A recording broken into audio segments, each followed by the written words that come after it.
Some of you guys asked if me and my girlfriend split up.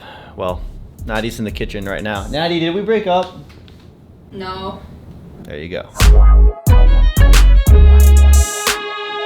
The Adidas Yeezy Boost 350 V2 Earth colorway. These are arguably the ugliest and worst Yeezy Boost 350 V2 to date. That's according to you guys in the comments of my last vlog. If you guys want to see the vlog of me shopping for these are still in fact sitting, so check out the last video and check out the new vlogs because we're here living in downtown Toronto in my new condo. These Yeezys, the 350 V2 Earths, are from a brand new set of Yeezys that just released yesterday on February 22. Now, I gotta say, the previous regional exclusive set that came out last time with the Clays and I think the Hyperspace, those, in my opinion, were much better than this recent Yeezy release. This time around, we have the Yeezy Boost 350 V2 Earth colorway. Now, a lot of people are comparing this to poop, doo-doo, dirt, because let's face it, we don't really see many brown Yeezys or just brown sneakers like this in general. This is very different, so I'm very surprised. Well, I'm not really surprised because it's Kanye West, but I'm surprised that they actually went through with releasing such a obscure kind of colorway on this Yeezy model. Now, these Yeezys were exclusive to North America, so if you're a fellow Canadian or you're from America, then you most likely have these in your area, and they might be sitting and they might be sold out. I know some people like Jumperman Chris, when he was vlogging around shopping for them, they sold out, but they are still sitting here in Canada. Now, I'll talk about limitedness and availability in a second, but let's just quickly talk about the other two Yeezys from the pack. We also had the Yeezy Boost 350 V2 Taillight release. Those are a predominantly gray Primeknit upper Yeezy with the orange hit on the back to resemble, of course, a taillight on a car. Those are really clean, but we've seen so many gray Yeezys in the past, so if you've owned a gray Yeezy or if you own a gray Yeezy in your collection already, you most likely will not care about this release at all because it's nothing too special. And then the last colorway from this pack is the Asia exclusive, and that is for all my Filipinos out there. Shout out to my Filipinos. You guys got the flax. Now, usually when I think of flax, I usually think of these right here. This is a flax colorway. It even says flax on the box, Nike Air Force One. And when I think of flax, I think of this. It's like a weedy colorway. However, when it came to the Yeezy flax, they really looked like a combination of the Yeezy Boost 350 V2 Butter and the Yeezy Boost 350 V2 Static. I love the Statics because this is like the first sneaker where they started adding this sort of Primeknit upper, like this way of the Yeezy 350 V2's looking, this new pattern. And I'm not too crazy about the Butters. I'm pretty sure the Butter sat in a lot of markets. So we'll see if these flax Yeezy 350 V2s sell out because they are, of course, a regional exclusive. Now, with there being so many Yeezy releases, I feel like some collectors and some resellers and just sneakerheads in general might feel a little bit burnt out on Yeezys. So the fact that they decided to make the Yeezy Boost 350 V2, this whole set of colorways, regional exclusive, definitely adds some fuel back into the hypeness of the Yeezy line. Now, will it work? Well, in Canada, I don't think it really worked because these are still available and sitting. These didn't sell out on the first day, but let me know in your markets where you're from. What city, what country are you from? Are your regional exclusive Yeezys still available? And if they're reselling, are they reselling for much over retail? I'm really curious, so let me know in the comment section down below. But with that said, you guys are here, of course, for a up close and personal look at the 350 V2 Earth colorway. All of these new Yeezys released for a retail price of $220 US. And if you're in Canada, that is $300, and plus tax, that's $340. It hurts. Retail definitely does hurt. But you're probably used to that by now when it comes to Yeezys because on the bright side, Yeezys do retain their value. So if you're taking an L selling Yeezys or getting rid of them, that's on you, bro. They were a little more limited than people expected them to be in terms of stock numbers. Only, I think, 5 stores in Toronto got these, and that's honestly on the low end of stores compared to the other amounts that have been stocked in the past when it comes to Yeezys. Now, they weren't super limited. In fact, when I did buy my personal pair at Champ Sports, the employee that was selling me the pair asked me if I wanted to buy any more. So they were ready to sell more than one Yeezy to me at that location. In the past, other Yeezy drops, for example, they would limit you to 1 per customer per day. But the fact that the employee was like encouraging me to buy more, and I was like, nah, let me just hit up the other stores and check out those stores to see if they have them available. That's sort of not a red flag, but it's sort of a thing to take note of, you know, when employees are trying to upsell you on even more Yeezys because they know they just have so much sitting in the back. Now take that for what it is. It's just a small observation. So let's quickly bring the box up close so you guys can see what the box label looks looks like. This of course is a Canadian pair, so we have the extra numbers for sizing on the side,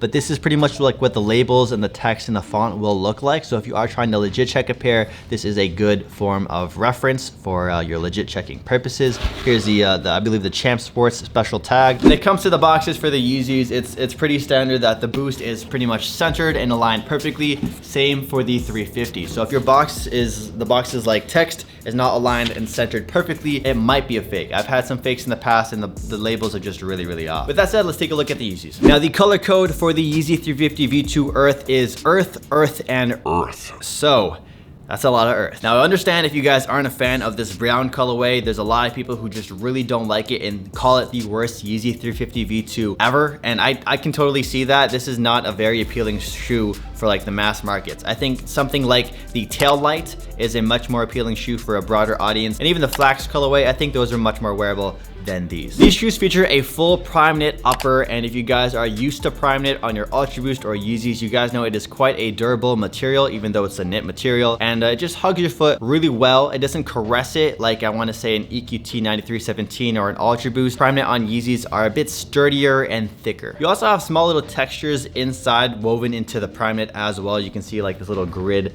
going on right here, and of course you also have that see-through panel going across the entire shoe. Bringing the shoe up to the tongue, we have the elf tongue. These shoes really look like elf sneakers. I remember my mom roasted my Yeezys in the past for looking like elf shoes, but these being brown, I really feel like an elf would wear this. Quite sturdy, and usually fakes are very flimsy or they're very rough, so it's like right in the middle. But here's a look at the tongue. Here's a look at the back as well. One thing you're gonna notice is that the very back of the shoe right here on the inside has like a darker shade of brown. It's like a dark chocolate, and then this could be called like a chocolate brown. It's like a darker shade of brown on the inside. You also have the 3 stripes, and I believe these are a reflective accent as well. And then taking a look at the insole, it's the same sort of deal. It's a dark chocolate brown insole with the Adidas branding, the trefoil logo, and the Yeezy branding there too. Usually fakes, the font isn't as clean and well done as this. It's a bit sloppy, so keep an eye out for the fakes. And here's also a look at the Adidas branding on the insole. Usually the fakes, the Adidas font is extra thick. So this is just a look at my real pair right here. Now besides the brown prime knit upper, these also have that ridged up midsole. They have a bunch of ridges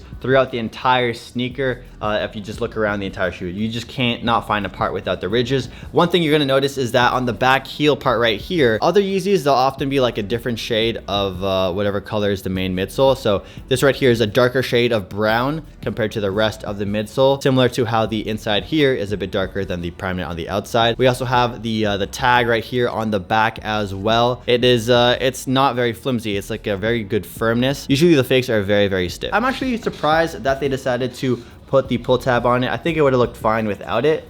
Like, just here's a look at it. If you can imagine there being no pull tab, I think that would have been fine, but I still personally like seeing the pull tab on the back. But one thing you're gonna notice is that it's not the exact same shade of brown compared to the rest of the shoe. It's like a lighter shade, so that might be annoying. But that lighter shade of brown is also seen on the laces right here.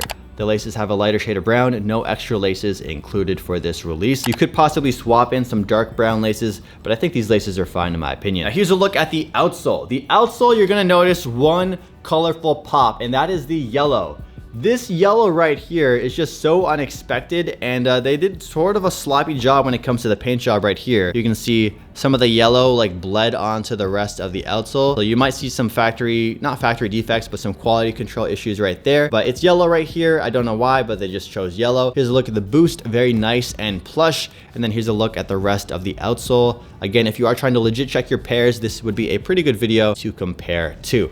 Now, one thing you're gonna notice is I took the insoles out of the shoe, and when it comes to Yeezys and sizing, a lot of people go half a size up. I'm usually a size 10 and 9.5 in a lot of my sneakers, 9.5 in a lot of Adidas. But when it comes to Yeezys, I'm a size 10. When it comes to Air Jordan 1s, I'm a size 10. When it comes to Air Force 1s, I'm a size 9.5. So that's just like a little point of reference. Now, if you do get the Yeezys and they're a little bit snug, you can absolutely take out the insole. Trust me, these are just as comfortable without the insole as they are with the insole in it. It really doesn't make a difference. One thing you might notice though is that your socks might grip to this part, like on the inside a little bit more, but over time that grippiness will go away and these will feel totally fine on feet. So if you are new to Yeezys, or you just want to know what sizing is like, I would recommend going your true size or even a half a size up, because the Yeezys do fit quite snug. Here's also a little look at the tag right here as well. Again, you can see the fonts, how it is, so please use this for legit checking your Yeezys right here so you don't get scammed. And to be honest with you guys, I'm not really feeling this pair. I honestly am going to probably sell this pair or use it for a giveaway. So if you guys want to enter my giveaways, just make sure you guys subscribe to me on YouTube, hit that red button down below,